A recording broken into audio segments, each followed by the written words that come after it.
Pas mau mermin mata, kok tiba-tiba kayak ada yang merhatiin gitu di spion belakang. Pas dilihat sambil buka mata tipis-tipis, pada apa-apa, ya udahlah. Nah, pas dia mau merem lagi, kayak ada yang bisikin, "Jangan kotorin tempat saya." Langsung tuh Mas Yoyo panik, katanya ya kan. Langsung tuh dia bilang, "Siapa tuh?" Gitu. Pas dia keluar dari mobil, Yoyo bilang, "Itu wujudan gede banget di dalam mobil. Kursi belakang hitam."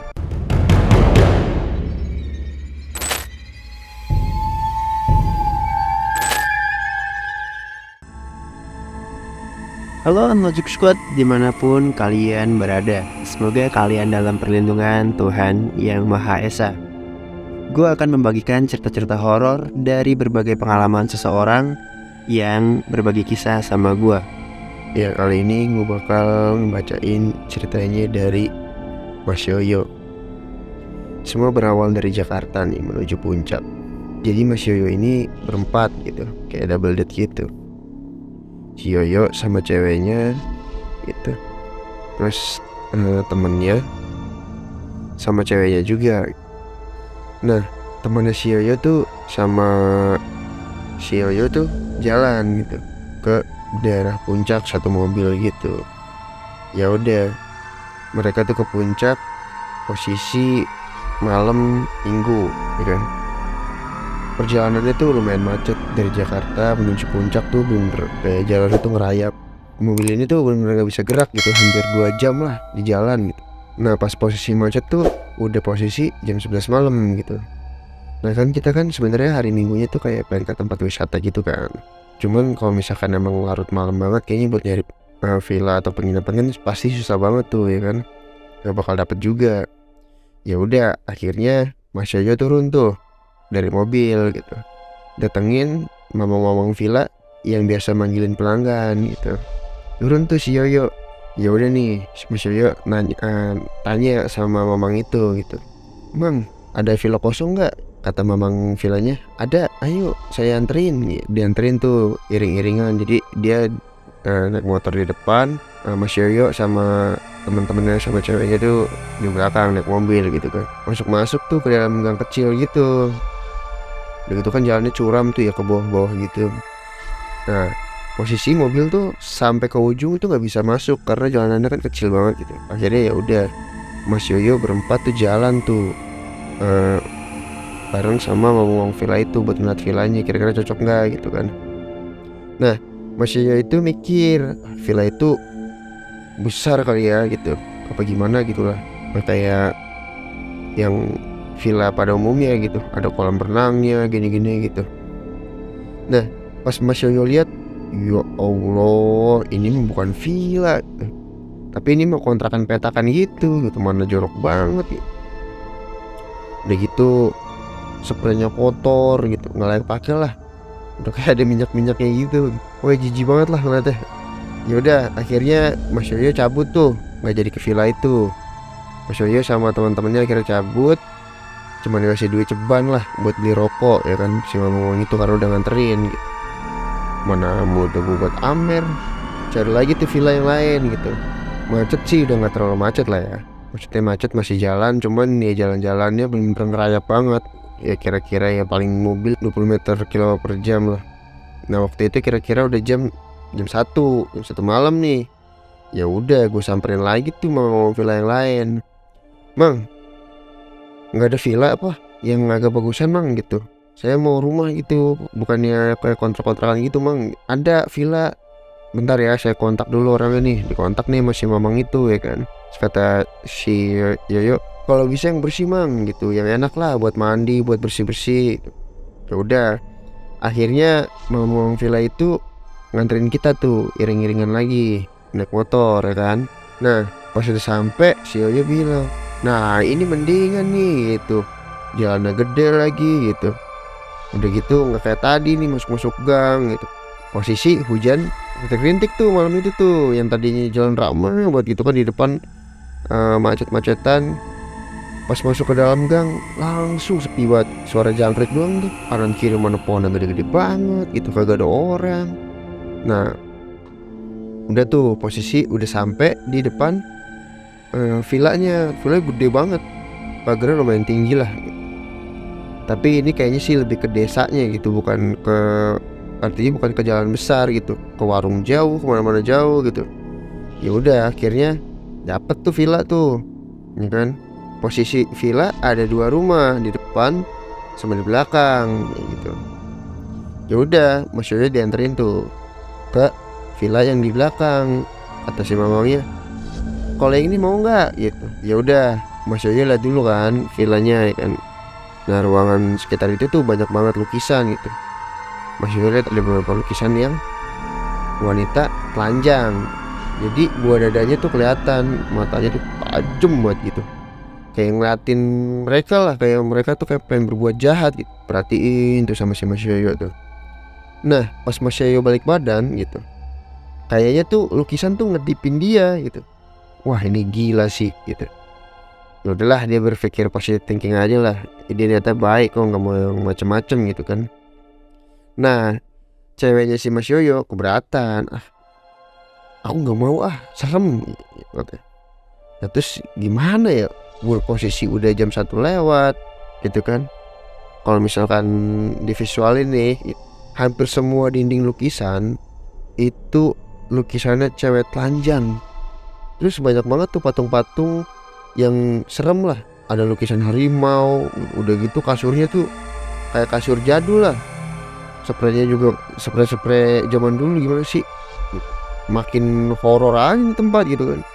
Kita bilang, "Mang, emang nggak ada tempat lain lagi? Ini doang, Mang." Gitu. Ya udah coba mau nggak yang di kamar depan? Gitu. Ya udah, akhirnya ada tuh yang di kamar depan kosong gitu. Ya udah, coba Mang, kita ke depan Mang gitu. Lihat ada nggak tuh gitu. Ya udah, akhirnya ada tuh yang di depan kosong. Nah ini mendingan nih gitu kata Mas Yoyo. Kayaknya ini mendingan nih Mang gitu. Soalnya yang di belakang tuh pacar saya takut Mang.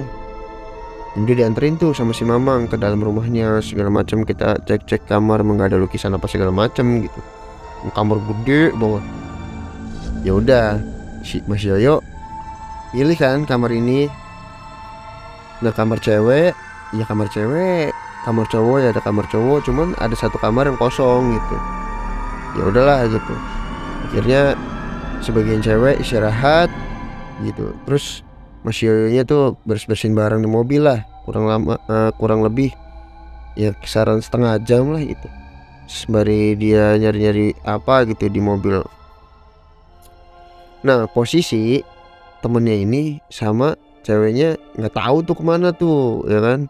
Itulah dihirauin aja sama Mas Yoyo gitu kan. Ya udah, wait ngapain di mobil? Ini beres-beresin dulu biar besok enak jalannya gitu kan.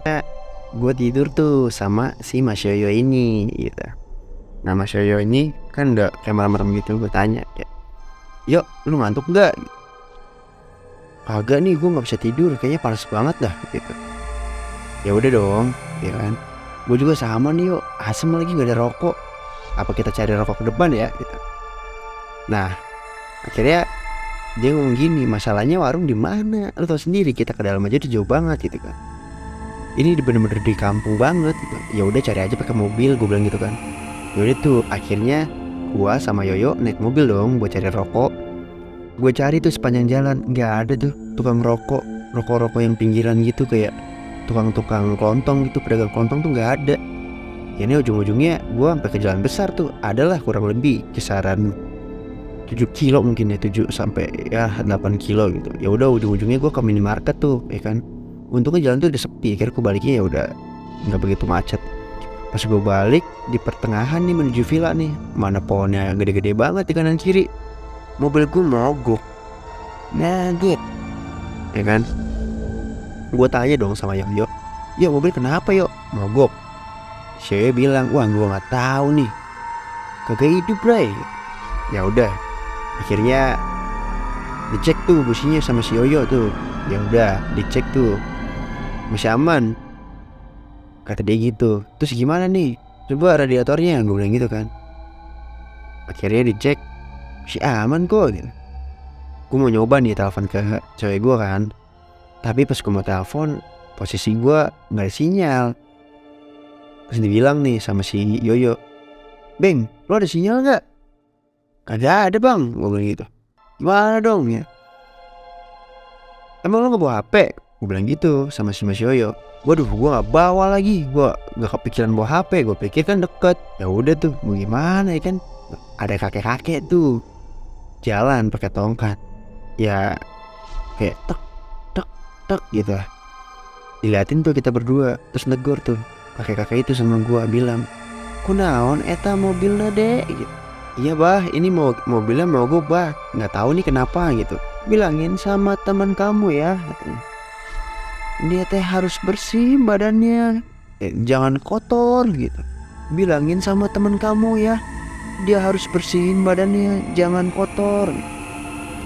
Nah kakek itu cuman diem tuh, abis itu langsung jalan lagi tuh. 30 menit kemudian ada mobil sayuran tuh lewat tuh. Gua sama Mas Yoyo akhirnya minta bantuan tuh sama mobil sayuran itu. Ya udah dijamper lah tuh aki mobil gua. "Yo bisa nggak yo?" gitu. Ternyata nggak bisa tuh. Nah mungkin karena orang-orang sayuran itu buru-buru, akhirnya ditinggal aja lah kita lah. Terus ya Allah, gue mikirin sampai kapan gue di sini gitu. Terus kayak si Yoyo malah kayak emosi, "Lu ngapain nanya sama gue aja gak tahu, ya kan? Lu sih pakai segala menyari rokok." Udahlah, kita malah marah-marah di situ. Jadi salah-salahan ya kan. Mau gimana? Ya udah kita emang berdua yang salah. Terus gue bilang gini, terus cewek-cewek gitu gimana tuh sendirian? Mana HP gak ada sinyal. Nah si Yoyo juga bingung. Tahu lah, kita di sini aja dulu lah. Nanti gue banyak orang lewat pas pagi. Akhirnya azan subuh berkumandang tuh ya kan. Ya udah, gue ajak si Yoyo tuh buat sholat. "Yuk, lu mau gak sholat?" gitu. Gue mikir dalam hati gue, kali aja abis sholat nih ada jalan lah gitu. Terus si Yoyo malah gak mau. "Enggak lah, gue di sini aja. Gue ambil tiduran. Apa juga besok kan kita mau jalan lagi," dengan gitu. "Lu gak apa-apa sendirian di sini?" "Gak apa-apa dong, sendirian aja," gitu. Ya udah, pas gue ke musola, gak begitu jauh lah dari sini lah, gue ngeliat tuh kayak wah udah ada kehidupan nih gitu kan, gue jalan tuh. Nah ini menurut ceritanya si Yoyo nih, pas mau marimin mata kok tiba-tiba kayak ada yang merhatiin gitu di spion belakang. Pas dia lihat sambil buka mata tipis-tipis gak ada apa-apa, ya udahlah. Nah pas dia mau merem lagi kayak ada yang bisikin, "Jangan kotorin tempat saya."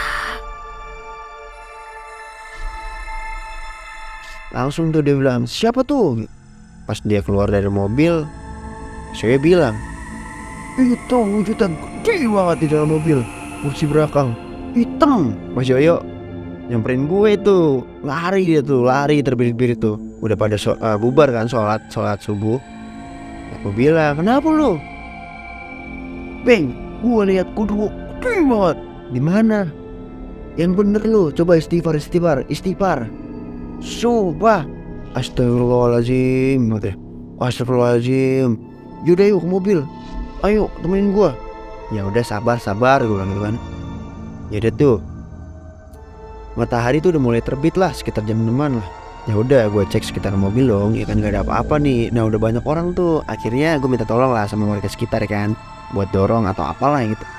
Nah pas gue mau minta tolong nih kan, kayak Pak tolong gini gitu, gue minta tolong. Gue starter mobil, hidup tuh mobil, hidup. Wah gila sih, ini bener-bener epic banget gue sama si Yoyo. Akhirnya lanjut lah gue ke villa ya kan. Gue terima kasih sama orang-orang sekitar, "Pak makasih ya Pak," sih macam gitu. Nah setelah gue pikir-pikir, ini mah gue bukan nginep di villa tapi di jalan gitu. Ya udahlah ya kan, yang penting cewek-cewek aman lah gitu. Ya udah gue sama si Yoyo akhirnya pulang tuh. Gue ceritain semua sama cewek-cewek. Pas pagi-pagi kan kayak udah ada yang mandi gitu kan, satunya cewek si Yoyo juga udah kayak sarapan gitu sebegini. "Dari mana?" gitu.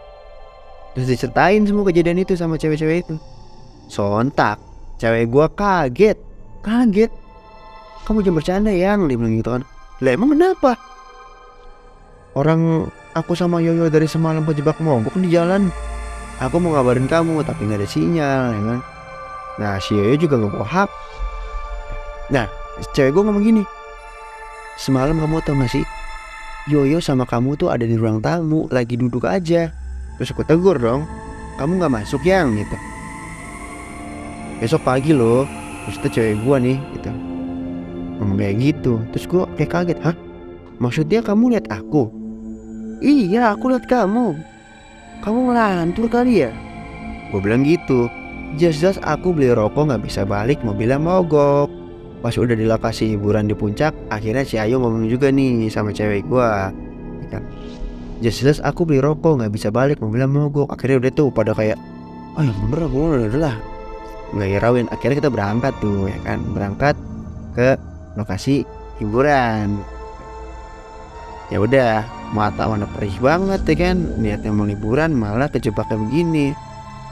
Si Lala nih, ceweknya si Yoyo ngomong sama cewek gua, sebelum gua sama Yoyo pergi, si Ayu tuh sempat main sebentar di kamar mandi sama si Yoyo. Maksudnya main gimana? Main ya, wah gila, brengsek. Untung aja gua nggak kena apes ya tuh. Akhirnya semua berlalu begitu aja lah. Yoyo akhirnya juga sakit tuh setelah kejadian itu, dan sempat diobatin sama orang pinter lah. Alhamdulillah Yoyo sama si Ayu akhirnya udah kembali normal gitu. Taubat lah mereka sama sekarang. Tapi dia juga udah nikah sih, udah nikah, udah lama lah. Udah sekarang udah punya 2 anak. Ya si Yoyo akhirnya bertobat lah sekarang lah, sholat gitu kan. Ya dengan kejadian itu ya alhamdulillah sih semua ada hikmahnya gitu. Kalau di tempat dimanapun kita nggak boleh sembarangan kan, sama nggak boleh sesumbar juga. Nah itu dia beberapa cerita dari ceritanya orang yang ngirimin ke gua nih. Kalau misalkan ada kesalahan atau kekurangan ya mohon maaf ya. Jangan lupa nih untuk didukung terus nih channel ini agar kita bisa dapat cerita-cerita yang serem gitu untuk menghibur kita. Jangan lupa di like, subscribe, komen sebanyak-banyaknya, lalu di share. Assalamualaikum warahmatullahi wabarakatuh.